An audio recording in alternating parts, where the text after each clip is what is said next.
तो भविष्य का जो कथन है भगवान का, वो शक्ति के रूप में आता है, अभिव्यक्ति के रूप में इसलिए नहीं कहा जा सकता कि उस द्रव्य ने वैसा परिणमन ही अभी नहीं किया है, तो उसको परिणमित द्रव्य की पर्याय नहीं मानेंगे, आगे जाके परिणमित करेगा, ये बात तो अलग है। इसीलिए हमको भगवान के दिव्य ज्ञान पर विश्वास तो करना चाहिए, लेकिन भविष्य में क्या होगा इसकी ज़्यादा चिंता नहीं करना चाहिए, क्योंकि जो व्यक्ति वर्तमान को संभाल लेता है वह एक न एक दिन वर्धमान जरूर बन जाता है। जो व्यक्ति अपने वर्तमान को संभाल लेता है वह व्यक्ति, वह जीव एक न एक दिन वर्धमान जरूर बन जाता है। हमको ये सोच करके विचार करके निश्चिंत नहीं होना कि जो जो भगवान ने देखा है वही वही होगा, हम तुम कुछ करने वाले नहीं है। ऐसा यदि सोच करके तुम आलसी बन करके बैठ गए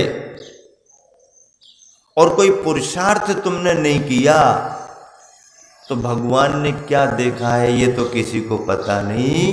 तुम अपना भविष्य जरूर बिगाड़ लोगे, क्योंकि तुमने करना धरना ही छोड़ दिया।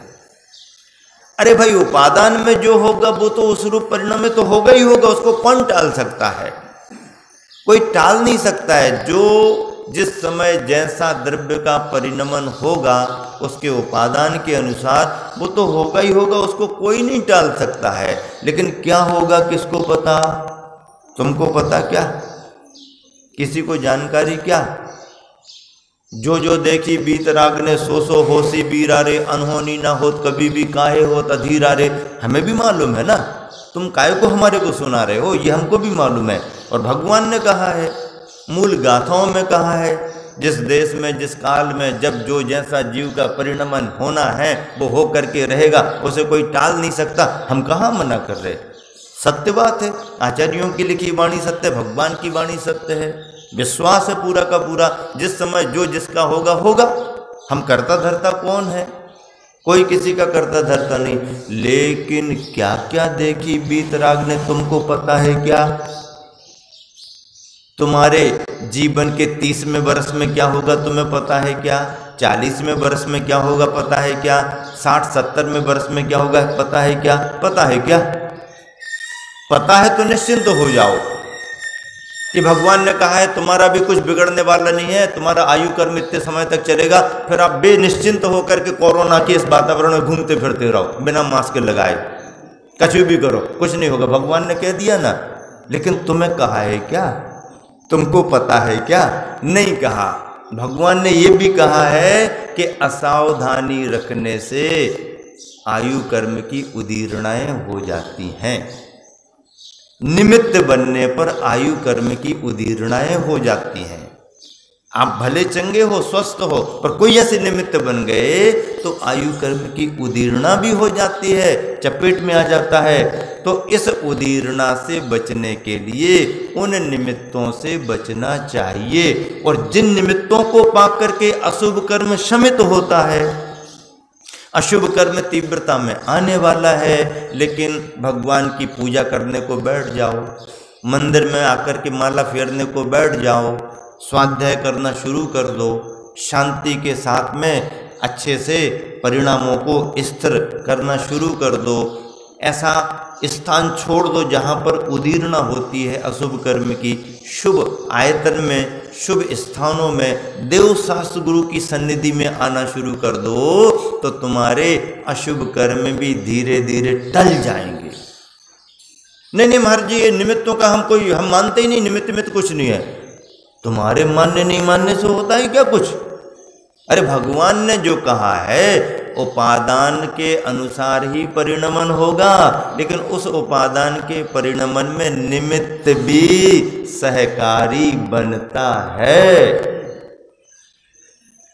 जो जो देखी बीत राग ने सो सो होसी वीरा रे, अनहोनी ना होत कभी भी काहे होता धीरा रे।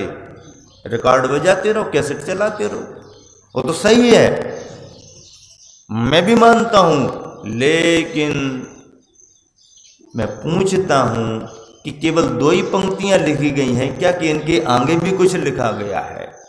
महाराज इसके आगे तो कुछ नहीं, बात खत्म नहीं। अभी तो केवल एक पक्ष की बात हुई है, अभी दूसरे पक्ष की बात भी होगी, तभी तो जिन शासन की बात पूर्ण रूप से हो पाएगी। तो आगे और कुछ भी लिखा है क्या? हाँ लिखा है, हमने तो आज तक नहीं सुना, लो तो हम सुनाए देते हैं। क्या लिखा आगे? क्या क्या देखी बीत राग ने, तू क्या जाने बीरा रे। क्या क्या देखी बीत राग ने, तू क्या जाने वीरा रे। बीत राग की बाणी भजकर हर ले भव की पीरा रे।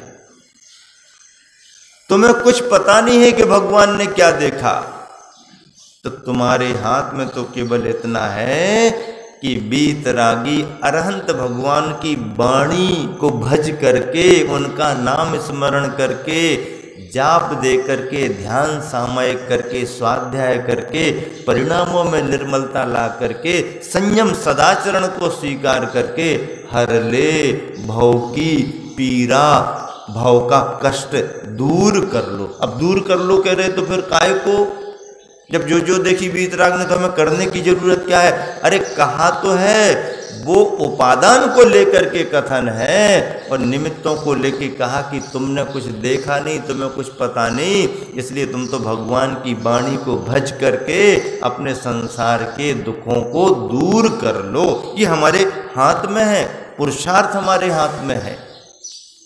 पुरुषार्थ करने पर भी सफलता मिले ना मिले अलग विषय है, लेकिन पुरुषार्थ तो करना पड़ेगा।